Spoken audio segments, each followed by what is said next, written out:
just missed her. Boss fights are very common in video games, and almost every big video game has one. Resident Evil is not an exception. Recently, I just finished both Resident Evil 4 and Separate Ways, and currently replaying it on stream. Today, I'll share to you my experience on who are the toughest bosses that I've fought during my days as a beginner gamer of Resident Evil 4. Let's not waste time chatting here. Number 5. Verdugo.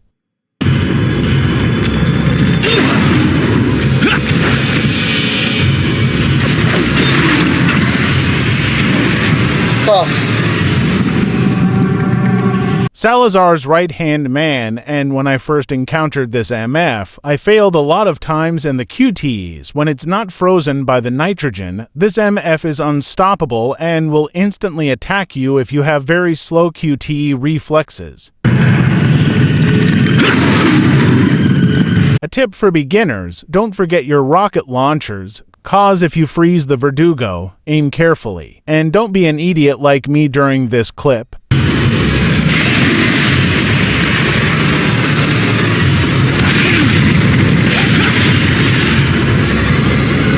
It was at this moment that Nathan knew. He fucked up.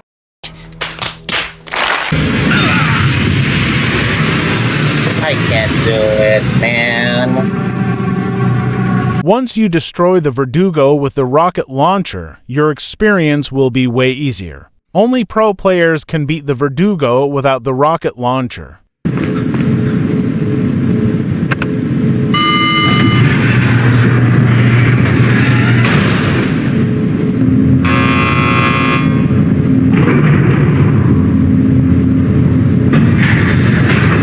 Number 4. El Gigante.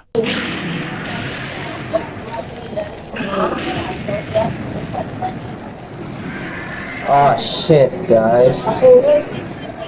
This is arguably the first legit boss fight and not the sea monster. El Gigante requires all of the basic skills of dodging from his massive hands and boulders being thrown at you and aiming on a specific parasite on its back and to keep on spamming that button while cutting it. Shit, cut.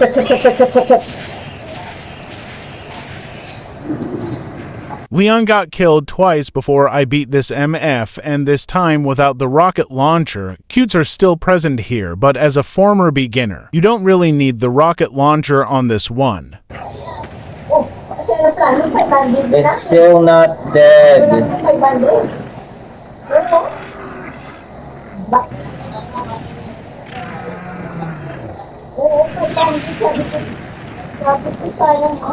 Oh, it's dead. Thank you. Finally.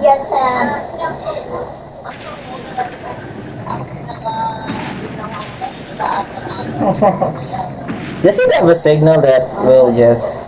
Number 3. Lord Sadler. To be specific, Separate Ways Sadler.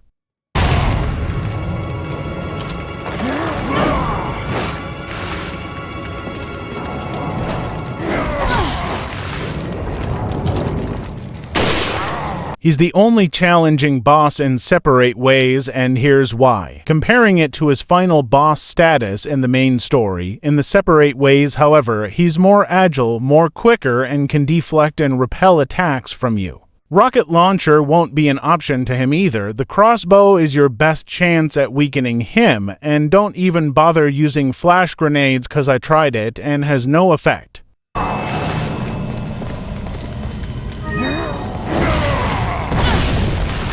Best strategy is like any other enemy in this game, aim for its head, and when the opportunity comes, cut its big yellow eye.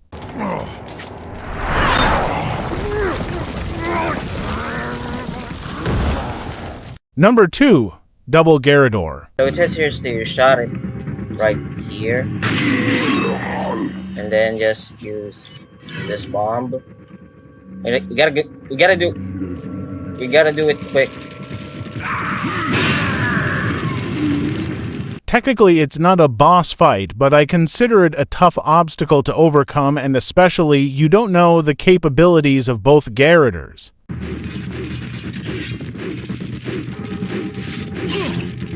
Gosh. Gyarados is the obvious easier one with a parasite on its back. It's his only weakness. Blasting guns or shooting the bell are good distraction.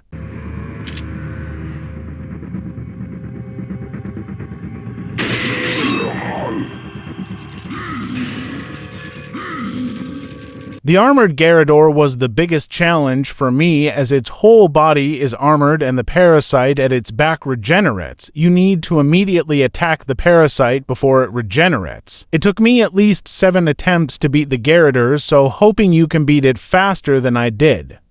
The hardest boss for Resident Evil 4, in my opinion, is number 1 Jack Krauser. So, you two are all hooked up now, is that it? Where's Ashley?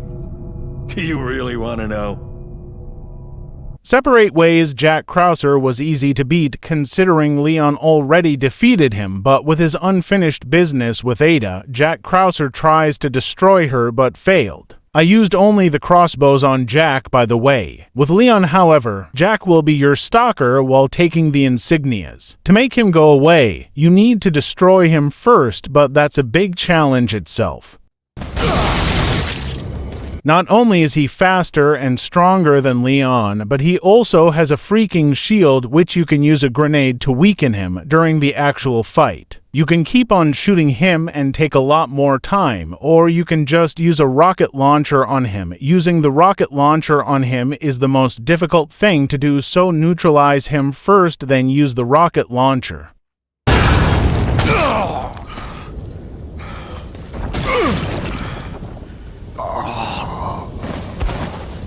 That's it for the video, guys. Do you agree on my take? Let me know on the comments below, and if you have any better strategy than mine, also comment it below, and I'll see you next time.